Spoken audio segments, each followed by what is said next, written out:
5 फरवरी यौम कश्मीर के हवाले से पेशावर सिविल सेक्रेटरीट से एक रैली निकाली जा रही है जो कि सीएम हाउस से होते हुए गवर्नर हाउस तक इख्तिताम पजीर होगी। हम कश्मीर के भाई बहनों के साथ हैं। हमारी दुआ है कि कश्मीर आज़ाद हो जाए। कश्मीर इंशाल्लाह आज़ाद होगा। पेशावर में यौम यकजहती कश्मीर के मौके पर रैली निकाली गई, जिसकी क़यादत गवर्नर खैबर पख्तूनख्वा फैसल करीम कुंडी ने की। रैली में सरकारी अफसरान, सिविल सोसाइटी, ताजिर और तलबा ने शिरकत की। सरकार ने मकबूजा कश्मीर में भारतीय मुजालिम की मजम्मत और कश्मीरी अवाम से यकजहती का इजहार किया। हम यौम यकजहती कश्मीर में जो है तमाम कश्मीरियों के साथ हैं और इंशाल्लाह ताला मार के हाथ के बाद जो है यौम यकजहती कश्मीर मनाया जा रहा है। आज के दिन ये यौम यकजहती कश्मीर के हवाले से हम सारे यहाँ पे इकट्ठे हुए हैं।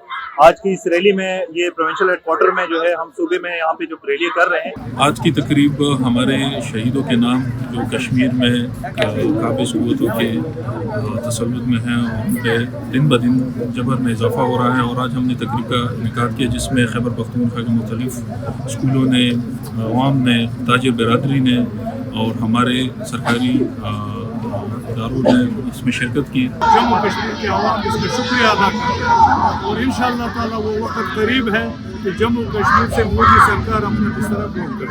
मकबूजा कश्मीर के अवाम हमेशा जो है पाकिस्तान से मोहब्बत करते हैं और उन्होंने 19 जुलाई 1947 को ही फैसला किया था कि हम पाकिस्तान के साथ जाना चाहते हैं। इसके बाद गवर्नर हाउस के सामने शुहदाए कश्मीर को खिराज अकीदत पेश किया गया। इस मौके पर गवर्नर खैबर पख्तूनख्वा ने कहा कि कश्मीरियों की जद्दोजहद आज़ादी को ताकत से दबाया नहीं जा सकता और पाकिस्तान कश्मीरी अवाम की हिमायत हर फॉर्म पर जारी रखेगा। कैमरामैन अमाद वलीद के साथ जवाहर हयात, VNI न्यूज़।